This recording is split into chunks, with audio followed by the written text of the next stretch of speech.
아침 일라디오. 안녕하십니까. 오늘 아침 일라디오 아나운서 정은혜입니다. 광복 80주년을 맞은 뜻깊은 아침입니다. 수많은 독립운동가와 민중들의 희생으로 나라와 주권을 되찾은 날이죠. 긴 세월을 거치면서 해방을 직접 경험한 세대는 이제 거의 안 계시고요. 주로 각종 기록과 교육, 창작물 등을 통해서 그날의 일들이 전승되는 오늘을 맞고 있습니다. 80년이 지난 지금 우리가 했던 약속들은 잘 지키면서 살고 있는 걸까요? 목숨 걸고 되찾은 자유와 주권을 잘 지켜나가고 있는지, 정치적, 이념적 갈등보다 모두의 번영을 위해서 노력하고 있는지, 다음 세대를 위해서 더 나은 나라를 만들어가고 있는지, 친일파 청산과 재산 환수는 끝냈는지, 독립유공자 후손들이 잘 살도록 해주고 있는지, 이렇게 돌아보니까 우리가 지키지 못한 약속들이 참 많습니다. 광복 80주년을 맞아서 대통령이 친일파 재산을 끝까지 환수하겠다는 의지를 밝혔고요. 이 땅의 번영과 미래를 위해서 더 큰 다짐이 필요한 날입니다. 오늘을 자랑스럽게 기억할 수 있도록 각자의 자리에서 새로운 광복을 준비하는 의미 있는 광복 80주년이 됐으면 좋겠습니다. 8월 15일 금요일 오늘 아침 일라디오 출발합니다.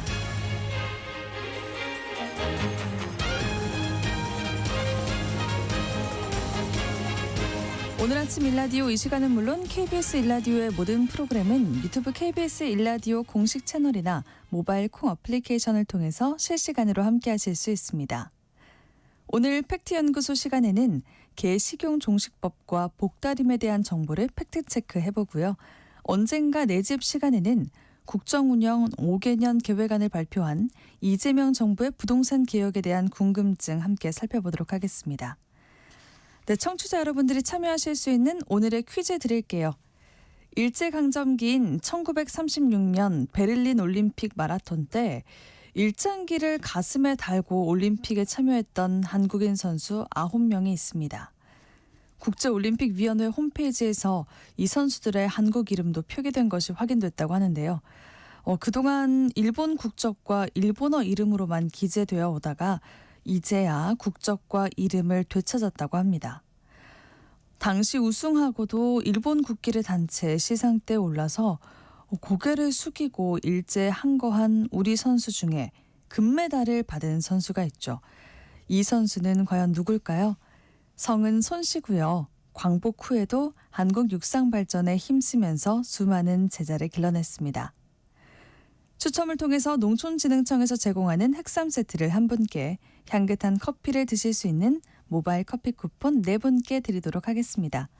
방송에 참여하실 분들은 단문 50원, 장문 100원이 드는 유료 문자 샵 9730, 샵 9730으로 보내주세요. 유익한 정보와 살아있는 이야기가 있습니다. KBS 오늘 아침 일라디오.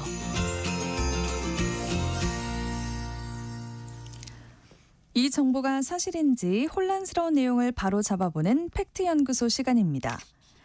삼복은 지났지만 아직 무더위가 남아있습니다. 해마다 복날이 되면 우리에 갇혀서 식용으로 사육되는 개 이야기가 많이 보도가 됐죠. 작년 개 식용 종식법이 시행이 되면서 올해는 이런 기사가 좀 줄어든 것 같습니다. 현실은 어떤지 함께 살펴볼게요. 선정수 팩트체커와 함께합니다. 안녕하세요. 네, 안녕하세요. 네, 오늘 개식용 종식법과 복날에 대한 주제로 이렇게 준비를 해주셨는데, 네. 개식용 종식법이 시행이 된 지 벌써 1년이 지났네요. 지난 1년간 어떤 변화가 있었을까요? 네, 이게 개식용 종식법이 작년 8월 7일에 시행이 됐습니다. 그래서 3년의 유예 기간을 두고 식용 목적의 개사육 또는 도살, 유통, 판매를 금지하고 이 유예 기간 동안 폐업과 전업을 국가 예산으로 지원하는 내용이 이 법에 들어 있는데요. 네. 이 유예 기간이 끝나는 게 2027년 8월 7일인데 이때부터는 식용 목적으로 개를 도살하면 3년 이하 징역 또는 3천만 원 이하 벌금에 처해지고요. 식용 목적의 개 사육이나 증식 또는 개를 조리 가공한 식품을 유통 판매하면 2년 이하 징역 또는 2천만 원 이하의 벌금에 처하도록 정했습니다. 농식품부는 보도자료를 내고 이 개 식용종식법 시행 1년 만에 개 사육 농장 10곳 중에 7곳이 문을 닫았다 이렇게 발표를 했습니다. 네. 농식품부가 파악한 바로는 국내 개 사육 농장이 1,537곳 있는데 이 중에 69.7%인 1,072곳이 폐업했다고 밝혔습니다. 네, 역시 폐업한 곳들이 많군요. 그런데 아직 유예 기간이라고 하면은 현재까지는 개 식용을 처벌할 방법은 없는 거네요. 네, 유예 기간이라는 게 현재 이 산업에 종사하고 있는 사람들이 대비할 수 있도록 시간을 준다 이런 차원이니까요. 현재로서 개 식용을 처벌하지는 않는 상황입니다. 그렇지만 개를 잡아먹는 게 불법이라는 게 명확해졌고 그리고 이 개 식용 관행에 대한 사회적인 인식도 굉장히 안 좋아진 것이 사실이라서 이 개고기 산업과 또 소비가 굉장히 위축된 것만은 분명해 보입니다. 개식용 종식법에 따르면 정부는 이 유예기간 동안 개농장을 폐업하거나 개고기 유통업, 식당 등을 다른 업종으로 전업할 경우에 지원금을 줄 수 있는데요. 정부는 빨리 폐업할수록 지원금을 많이 주는 정책을 취하고 있기 때문에 관련 산업 종사자들은 하루라도 빨리 폐업하는 게 이익이라고 판단하는 걸로 보입니다. 네. 개고기를 찾는 손님도 실제로 굉장히 많이 줄어들었다 이렇게 얘기를 하고요. 정부 발표대로 개농장 10곳 중에 7곳이 폐업했다고 한다면 그럼 거기서 기르던 개들 다 어떻게 됐나요?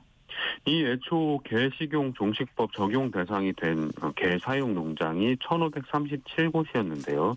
이 중에 1,072곳이 폐업을 했고 여기서 기르던 개가 34만 5,590마리였는데요.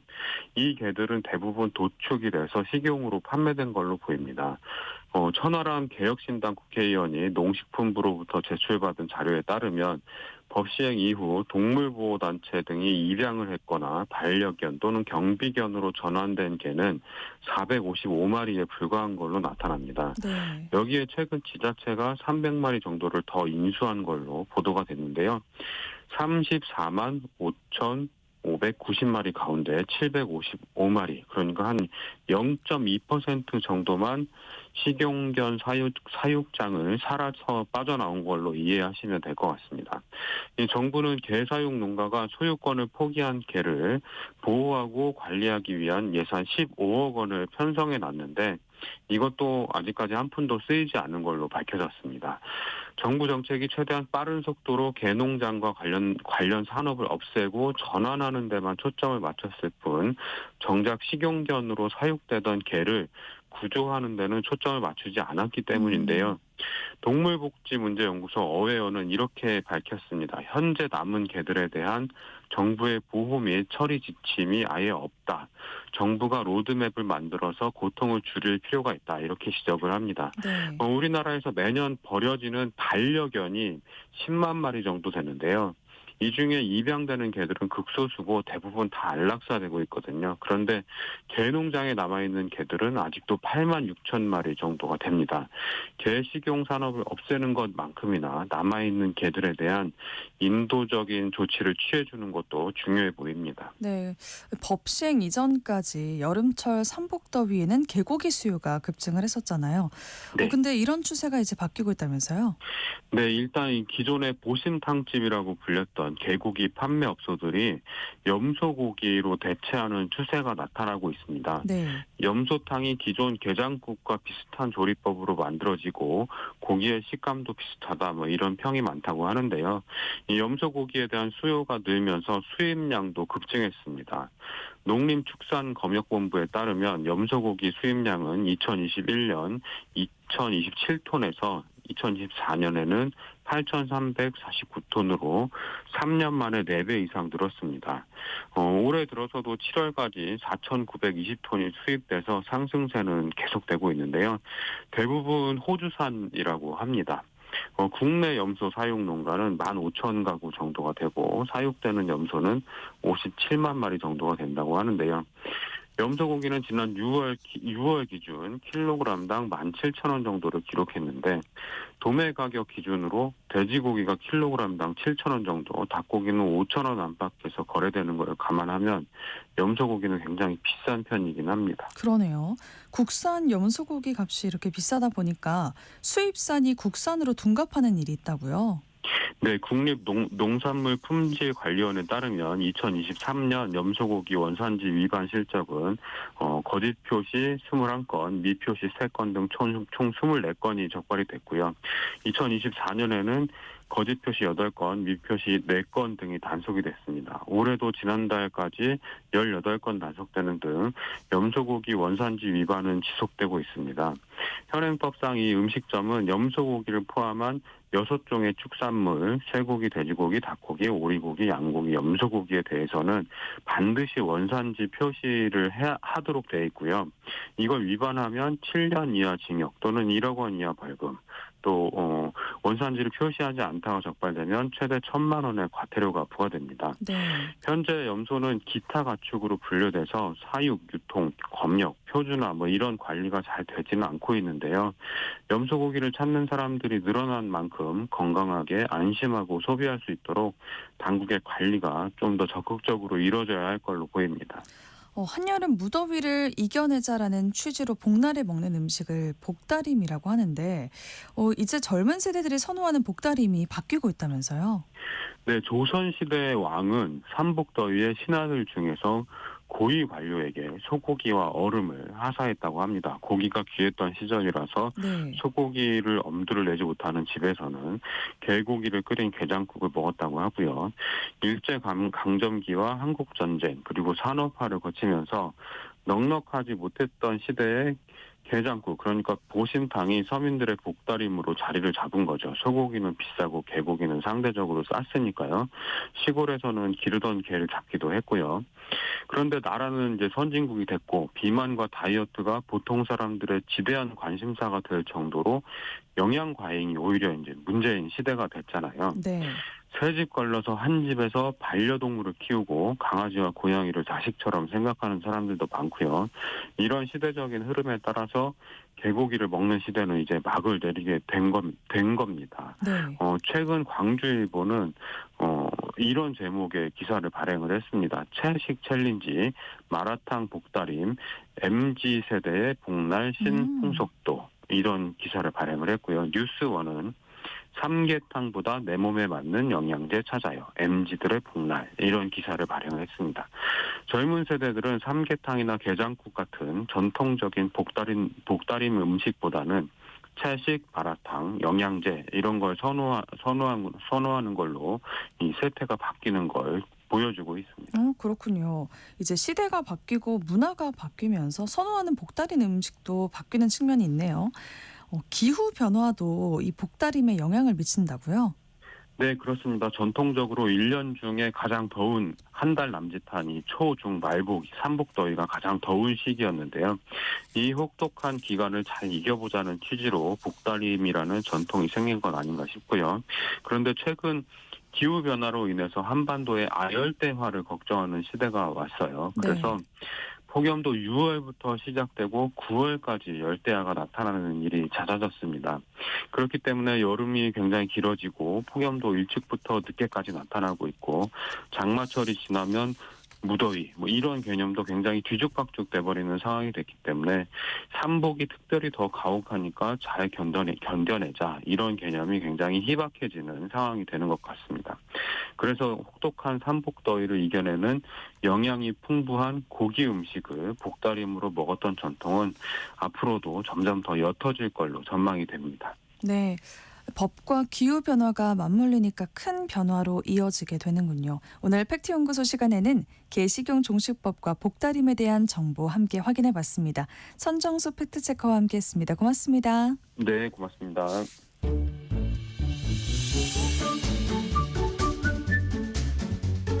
아침을 여는 기분 좋은 습관. KBS 오늘 아침 1라디오.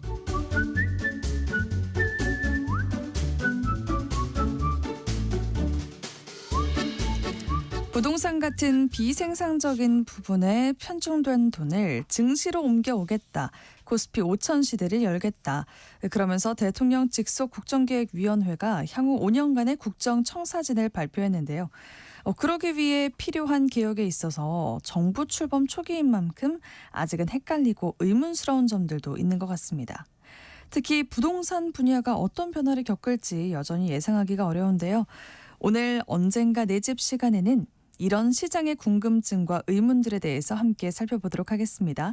커넥티드 그라운드 최상욱 대표입니다. 안녕하세요. 예, 안녕하세요. 최상욱입니다. 네, 이재명 정부의 국정청사진이 나왔습니다. 진짜 성장 그리고 코스피 5천 시대 도약 이런 중점 전략 과제를 꼽아서 123개 과제를 발표를 했는데 부동산과 관련해서 어떤 내용이 담겼습니까? 네, 부동산과 관련해서는 그중에서 생각하기에 따라서 다르지만 5개 정도 들어있는 것 같습니다. 네. 첫 번째는 대선 후보 시절에도 나왔었던 5극 3특이라고 하는 국가 균형 성장에 대한 내용이 하나 있고요. 두 네. 번째는 행정 수도를 완성하겠다는 내용이 있었고, 그리고 세 번째는 2차 공공기관을 이전을 해서 균형 성장 거점을 육성하겠다는 내용이 있습니다. 그리고 가계부채를 관리하겠다는 게 금융위 대책으로 있었고요. 그리고 마지막으로는 주택 공급 확대하겠다, 이런 5가지 내용들이 있는데 전체적으로 주택과 관련해서 별도의 어떤 소주제가 있었던 것은 아니고 이것이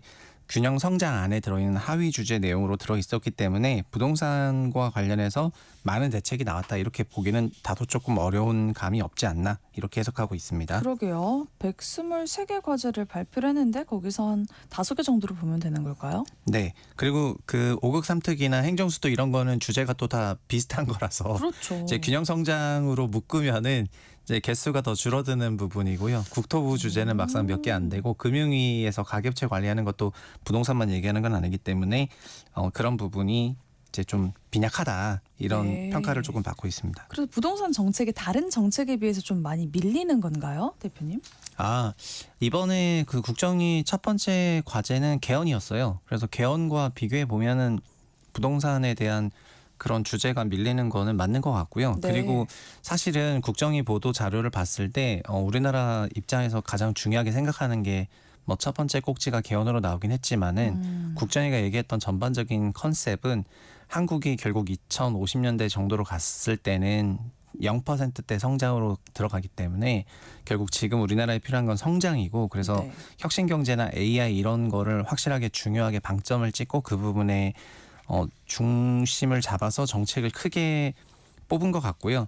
부동산이 이런 부분은 뭐 성장 과제나 이런 건 아니기 때문에 상대적으로 덜 중요도가 간 거는 어쩔 수 없었던 부분입니다. 그렇군요. 네. 근데 사실 이러면은 시장에서는 좀 불안하게 느낄 수도 있을 것 같고 크게 달라지는 게 없나 이러기도 할 것 같기도 해요. 반응이 어떻습니까? 사실은 부동산 대책이 새 정부 들어서 나온 거는 금융위가 냈었던 그 6.27 부동산 대책 이후에는 현재는 없는 상황입니다. 네. 그리고 국정이 보고를 통해서도 부동산 대책에 뭐 적극적으로 나겠다라기보다는 대선 때 과제가 그대로 인용이 되는 수준이었기 때문에 정책을 내면서 뭐 부동산 시장을 어떻게 바꿔가겠다고 하는 그런 개혁적인 모습보다는 시장이 과열되거나 하면은 대책을 내면서 좀 끌려가는 모습으로 비춰지는 것 같거든요. 네. 국토부 같은 경우에도 국토부 장관 지명되고 한 거는 뭐 한 달이 안 됐지만은 1차관 지명은 벌써 6월 30일이니까 45일 정도 됐거든요. 그래서 주택 공급을 담는 그런 공급 정책이 아직도 안 나온 거는 시장에서 생각했을 때는 조금 느리다고 해석할 수가 있기 때문에 새 정부가 부동산과 관련해서 정책을 많이 낸다거나 아니면 적극적으로 낸다거나 하는 모습보다는 다소 좀 수동적으로 가고 있지 않나라는 그런 평가를 할 수가 있을 것 같습니다. 일단 적극적이지 않은 거는 팩트인 거잖아요. 네. 그래서 이재명 정부의 부동산에 대한 이런 기본적인 인식이 부동산을 비생산적인 부문으로 보고 있고 경제 성장을 제약하고 있다라고 보면 될까요? 네, 그거는 대통령의 7월 3일 취임 1개월 간담회 때도 나왔던 발언이고요. 네. 그리고 이번 국정기획이 그 최종 자료에서도 이런 내용들이 포함이 되어 있습니다. 결국 부동산 시장으로 가는 그런 금융을 지난 수십 년간 목도를 해왔는데 그런 것이 실제 민간 GDP 성장에 크게 기여하지 못했었기 때문에 그 돈을 생산적인 부분으로 돌리겠다는 거에 대한 어떤 원칙적인 큰 합의가 들어 있습니다. 그래서 이런 맥락 속에서 뭐 구체적으로 나왔던 여러 가지들이 있고 네. 국정기획의 자료에서도 AI를 포함해가지고 혁신경제 성장과 관련한 핵심 주제들이 있지만은 시장에서 인식하기에는 그것이 결과적으로는 부동산 시장은 안정화를 하고 주식 시장을 좀 성장시키면서 돈의 물꼬를 주기적으로 틀겠다는 그런 인식을 가지고 있는 거거든요. 그래서 그런 내용들이 여기 기획 자료에는 잘 포함이 되어 있긴 합니다. 아, 그 문제의 근본이 혹시 저출산 혹은 생산 인구 감소 영향 그런 게 있을까요, 대표님? 네, 특히 그 우리나라가 그 성장률이 잠재 성장률이 지금 원래 2% 정도 되는 국가인데 2050년을 전후로 0%로 내려가게 되는 것은 지금의 낮은 출산율을 통한 노동인구의 유입 속도가 떨어지는 게 있고 두 번째는 2030년이 되면 1970년생이 만 60세가 되시는데 2035년부터는 실질적으로 은퇴 인구가 되면서 동시에 국민연금을 수령하게 되시거든요. 네네. 그래서 70년대생들이 70, 71 요 기간에 1년에 100만 명씩 태어나던 그런 인구들이 은퇴를 하게 되면은 요 시점에 생산 가능 인구가 연간 감소하는 속도가 거의 50만 명을 넘어서게 되니까 이렇게 빠른 속도로 생산 가능 인구가 감소한 적은 없어요. 그래서 2035년부터는 상당한 성장 부담을 느끼게 되는 건데 2045년 전후로는 0%대 성장을 아래로 깨고 내려가서 이 이후부터는 영구히 마이너스 성장이 나온다는 것이 2025년으로 업데이트된 KDI 전망이거든요. 네. 그래서 국정에도 이런 내용을 담고 있기 때문에 저희가 신성장 동력이 필요한 그런 상황이고 그런 맥락에서 여러 가지 대책들이 기획이 되었습니다. 그래서 강조하는 게 진짜 성장의 길이 코스피 5천 시대다라는 거잖아요. 네. 부동산에 묶인 이 민간 자금을 생산적인 부문으로 이동시키는 게 금융개혁의 핵심이라고 판단하고 있는데 이거는 어떻게 성장시키겠다는 건가요? 일단 그거는 목표치가 먼저 제시가 된 상태입니다. 그러니까 이렇게 하겠다라기보다는 이제 골이 코스피 5천이기 때문에 네. 지금 코스피 3,200인데 코스피 5천이라는 그런 키워드는 뭐 5천만 가면은 끝냅시다 이런 것이 아니고 지금 우리나라 금융시장이 성장하지 못했고 자산시장이 충분히 성장하지 못했기 때문에 또 한국이랑 유사한 경제구조를 가지고 있는 독일 같은 경우에는 러시아 우크라이나 전쟁이 일어나고 다음부터 독일의 주가지수가 만 3년간 2배가 상승을 했거든요. 네. 그러니까 우리나라하고 경제 사이즈라든가 아니면은 수출을 통한 여러 가지 거시경제 모델이 굉장히 비슷한 나라에서 한국의 경우에는 지금 그래도 올해는 뭐 30% 올랐지만 박스권이라고 할 수가 있는데 네네. 독일은 80에서 100% 이상 올라간 걸 보면은 금융시장에 대해서 어떤 정책을 쓰냐에 따라 가지고 확실히 달라지는 것 같고 금융시장이 성장해졌을 때의 그 장점들이 많기 때문에 목표치는 코스피 5천으로 잡은 거고요. 이제 세부적인 내용은 뭐 상법 개정을 포함해 가지고 주식과 관련 여러 과세 제도들이 시장 우호적으로 개선되는 거를 기대하고 있고 그리고 동시에 한국은 돈이 부동산으로 많이 가기 때문에 부동산 부분으로 가는 돈을 막는 추가 대책들이 나올 거로 생각하고 있는데 현재는 각각 한 방씩 날린 거거든요. 부동산은 627 대책을 했고 네. 이제 주식은 상법 개정을 한번 했는데 이후에도 계속해서 이런 대책들이 필요한 상황입니다. 그래서 부동산으로 가는 자금을 지금 주식으로 옮기겠다 이런 네. 거잖아요. 네. 그러니까 대통령의 증시부양 의지가 강하다는 게 느껴지는데 이 상법 개정과 세제 개편도 있었잖아요. 네. 실질적으로 돈의 흐름에도 그런 가시적인 변화가 크게 나타나고 있나요? 어떤? 현재는 부동산 분야로 가는 돈의 흐름은 월간 가계대출 데이터를 통해서 확인할 수가 있는데 627 대출 규제를 했음에도 불구하고 어쨌든 부동산으로 시차를 두고 계속해서 월에 6조 원 이상씩 흘러가고 있는 그런 상황이고요. 네. 주식은 어쨌든 올해 연초 대비해서 30% 넘게 올랐고 그리고 그 소위 예탁된 그런 개인들의 자금도 증가를 했기 때문에 그냥 주식으로 좀 돈이 좀 가고 있다 그런 인식은 할 수가 있지만 그런데 지금 7월 3일에 대통령이 간담회를 한 이후에 오히려 더 구체적으로 어떤 게 진행됐냐를 보면은 올해도 세법 개정안 내용이 발표가 됐는데 금융시장과 관련해서 우호적인 내용보다는 좀 더 규제가 강화되는 형태로 대책 내용들이 발표가 되면서 그러니까 큰 어떤 목표라든가 이런 부분에 대해서는 명확하게 설정이 되었으나 개별적인 내용과 관련해서는 상법 개정도 아직 덜 이제 추가적으로 나온 부분이 아직 조금 미비하고 그리고 세법 부분도 주식시장과 관련해서 다소 부족한 부분이 많이 있기 때문에 그러니까 모두에 밝혔던 그런 의지가 실행되는 구체적인 안 부분에서는 조금 부족함이 있어 보입니다. 그렇군요. 저는 6.27 대책 이후에 그 시장 상황 어떤지 좀 구체적으로 궁금해요, 대표님. 네, 부동산도 좀 업데이트를 드리면은 6.27 대책 이후에 어쨌든 시장은 안정세를 보이고 있기는 합니다. 서울 기준으로 주간 0.4%가 넘던 상승률이 0.1%대로 내려왔기 때문에 그런 건데요. 다만 앞서 말씀드린 것처럼 가계대출 같은 경우에는 계속해서 시차를 두고 부동산 시장에 유입되고 있으니까 네. 결국 시장은 돈을 먹고 자라는 건데 그 돈이 계속해서 흘러가고 있다라고 볼 수가 있을 것 같고, 그리고 시장이 안정화됐다고는 하지만 소수점 첫째짜리 0.1%대다 보니까 서울의 경우에는 여전히 과열 양상을 보이고 있습니다.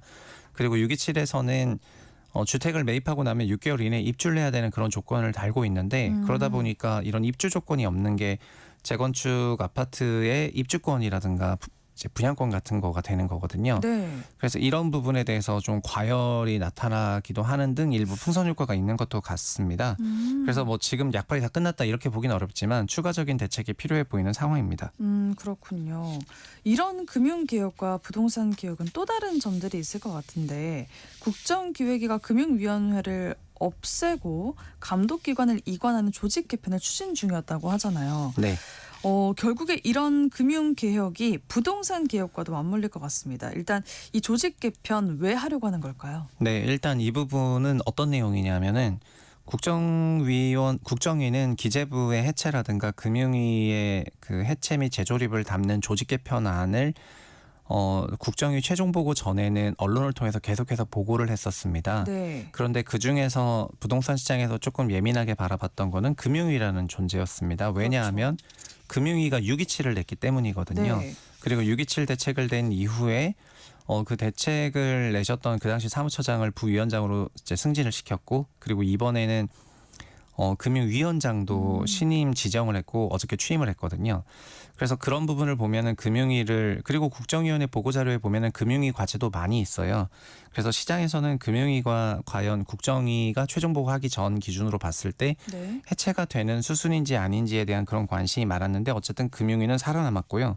그래서 금융위가 살아남았기 때문에 관련해서 주식시장 선진화 방안, 그리고 주택시장 가계부채를 관리하는 방안, 이런 것들을 금융위가 앞으로 계속 할 거라고 받아들여지고 있기 때문에, 그리고 금융감독원 역시 이제 그쪽 그런 정책들을 계속해서 이어나갈 할 걸로 보니까 지금 금융부처가 주택부동산 정책을 거의 총괄하는 이런 형태로 그렇군요. 가고 있습니다. 네. 그래서 조직 개편이라 이런 거가 지금은 이제 멈췄고 아직 완전히 끝난 건 아니고 기자들도 이런저런 질문했었지만은 미래에는 기재부라든가 이런 거를 개혁해야 될 필요성은 있을 것 같아요. 그런데 현재 시점으로 봤을 때는 코스피 5천 그리고 부동산 시장 안정화 이런 거에 맞게 한시적으로인지 영원인지 이제 뚜껑 열어봐야 알겠지만 금융이라든가 이런 부처가 여전히 살아남아서 이런 대책들을 계속 낼 것 같다 이렇게 볼 수 있겠습니다. 그래서 정세균 국무총리가 우리나라가 기재부의 나라냐 이런 발언을 했었군요. 네, 과거에 그러니까 기획재정부가 좀 비대해지면서 예산 기능은 기획예산처로 쪼개고 네. 재정 기능은 그냥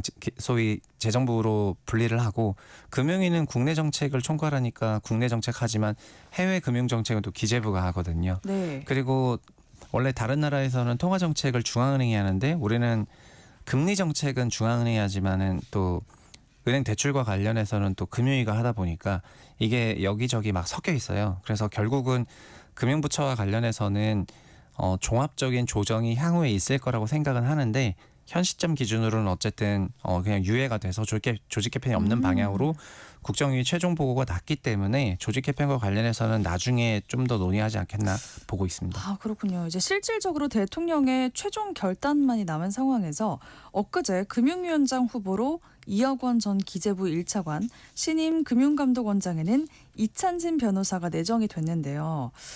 정작 개혁의 취지에 좀 어긋나는 인선이 아닌가 하는 이런 정치적 해석이 좀 다른 그런 분위기가 있나 봐요. 네, 일단 이찬진 변호사 같은 경우에는 금융시장에 커리어가 있다라고 하기보다는 이분이 소위 이제 민변 출신의 변호사시고 하기 때문에 네.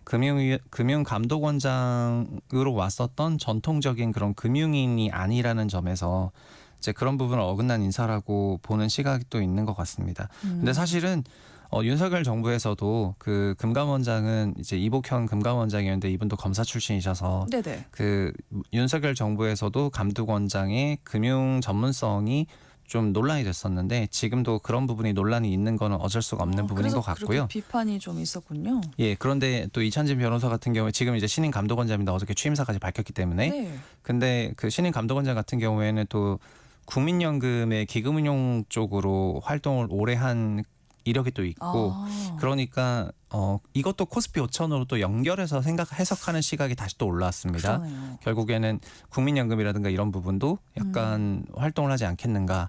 그리고 어저께는 가계부채 관리라든가 또 주식시장의 공정거래 부분을 또 언급을 했기 때문에 그냥 금융감독원이 하려는 원래 일이라는 것이 그 민간 은행들의 그 일부 불공정한 그런 금융 관행이라든가 이런 부분을 억제하는 것도 있고 네. 금융 소비자를 보호하는 것도 있기 때문에 결국 주식시장 활성화라든가 부동산 시장 안정화에 그런 정책들을 추진할 인물로 뽑혔다고 보는 것이 적합할 것 같습니다. 네.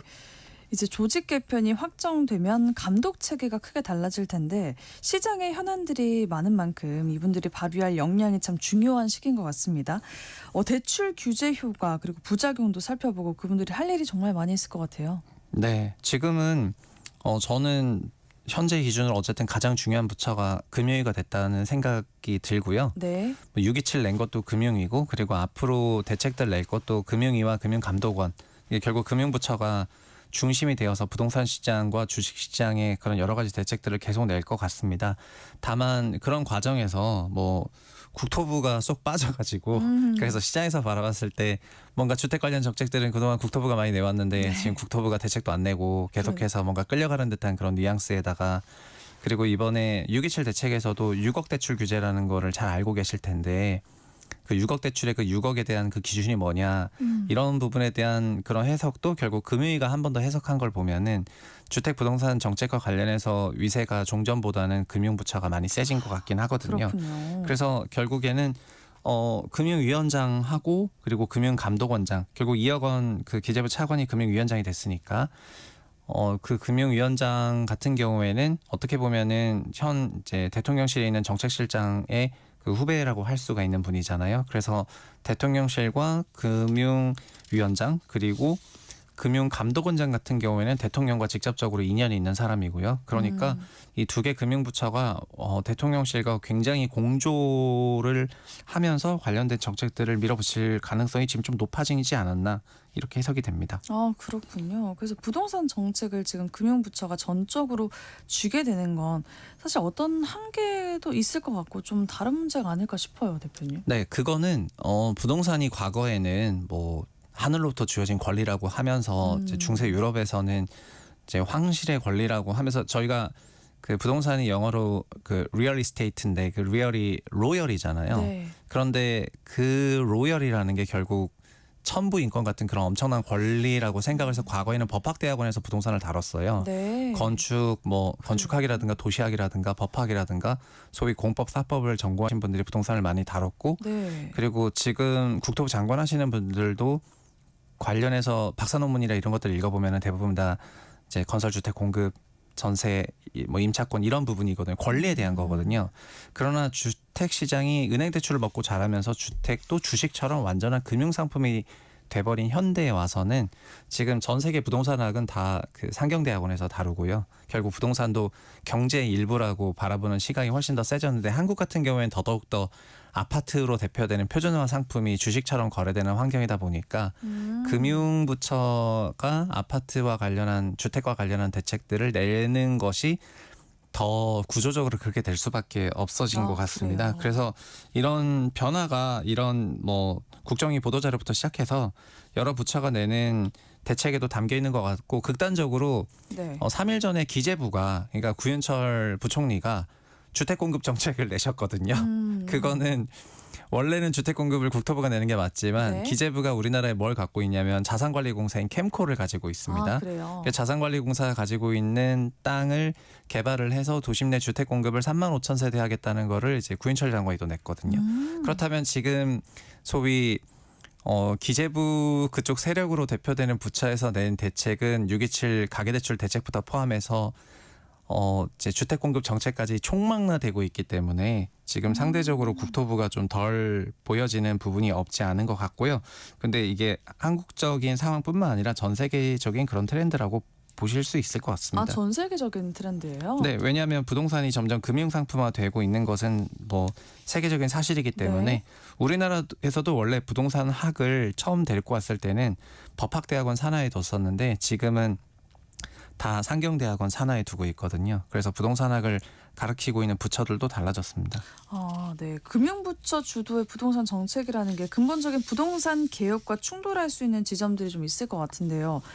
좀 걱정되는 점들에는 뭐가 있을까요? 네, 그거는 윤석열 정부에서도 그 소위 모피아라고 하는 F4, 그러니까 네. 금융기관 4개를 F4라고 불렀었는데 지금도 그 F4가 살아있는 그런 상황에서 F4들의 부동산 시장과 관련한 전반적인 인식은 이제 서울 중심주의로 대표되는 똘똘한 한 채로 대표되는 현재 있는 시장 상황이 이제 그대로 이어지는 것을 선호하는 것 같은 대책을 많이 냈었거든요. 그런데 대통령이라든가 시장의 인식은 대통령의 공약에서도 그렇고 국정의 과제에서도 그렇고 서울의 그 쏠림을 좀 분해하고 네. 그다음에 지방 균형 발전이라든가 아니면 지방의 부동산 시장을 활성화시키거나 하는 여러 가지 대책들을 낼 걸로 기대하고 있는데 지금 돌아가는 상황은 여전히 그 F4가 주택시장과 관련해서 헤게모니를 쥐고 있는 그런 상황에서 윤석열 정부 3년과 앞으로 이재명 정부 5년이 어떻게 달라질지에 대해서 좀 바라봐야 되는 그런 입장인 것 같거든요. 네.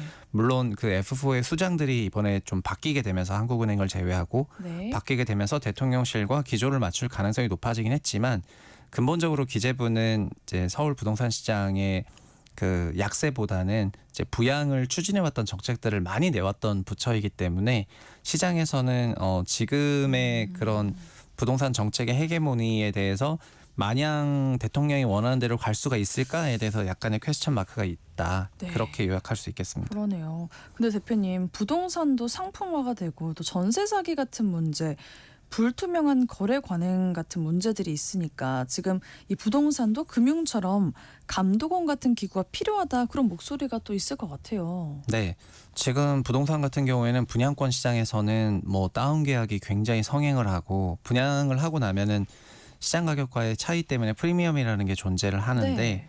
그 프리미엄에 대해서도 세금을 내게 되어 있기 때문에 그 세금을 회피하기 위한 여러 가지 기제들이 발전돼 있는데 요새는 뭐 이런 다운 계약들이 진짜 횡행한 것 같고요. 그래서 부동산 감독원에 대한 그런 얘기들이 많이 나오는 것 같습니다. 최근에도 국토부에서 전문가와 간담회를 하는 경우가 있었는데 거기 오셨던 다른 전문가 여러분들도 이제 자기가 고객들의 거래를 봤을 때 이제 분양권 다운 계약이라든가 이런 게 많은 것 같다라는 그런 이제 발언이 나올 정도로 이게 굉장히 횡행한 것 같거든요. 네네. 그래서 부동산에 대한 거래 정상화라든가 거래 시장의 공정성을 확립하기 위한 그런 방안으로 부동산 감독원을 만드는 것이 좋겠다는 그런 얘기들이 많이 나왔었어요. 그런데 지금 뭐 사실 전세 사기 문제도 똑같은 부분이잖아요. 그러니까 전세 사기 문제나 공정거래 관행을 위해서 그 주식 쪽에서는 금융 감독원이 있는 것처럼 부동산도 부동산 감독원을 만들어야 될 필요성을 저는 좀 많이 느끼고 있는데 네. 요새 이것도 어떻게 진행될지 좀 지켜봐야 될 부분인 것 같습니다. 네, 그렇군요. 언젠간 내 집 시간. 오늘은 국정계획을 발표한 정부의 부동산 개혁에 대한 궁금증 그리고 의문에 대해서 살펴봤습니다. 커넥티드 그라운드 최상욱 대표님과 함께했습니다. 고맙습니다. 네, 감사합니다. 네, 오늘의 퀴즈 정답 송기정 선수였습니다. 7281님 송기정, 9094님 송기정 대한민국 만세, 8289님 정답 송기정 선수 올해 정시선에서도 마라톤 대회를 하는데요. 9월 6일입니다. 많이 참석해주세요 라고 보내주셨고요. 9718님 송기정 동메달을 딴 남승용 선수는 묘목으로 일장기를 가릴 수 있었던 송기정 선수가 부러웠대요. 본인은 일장기를 가릴 게 없어 바지를 가장 높이 끌어올렸다고 합니다. 중복 당첨 여부 확인 후에 홈페이지에 당첨자 올려놓을게요. 오늘 아침 일라디오 지금까지 아나운서 정은혜였습니다. 모두 좋은 하루 보내세요.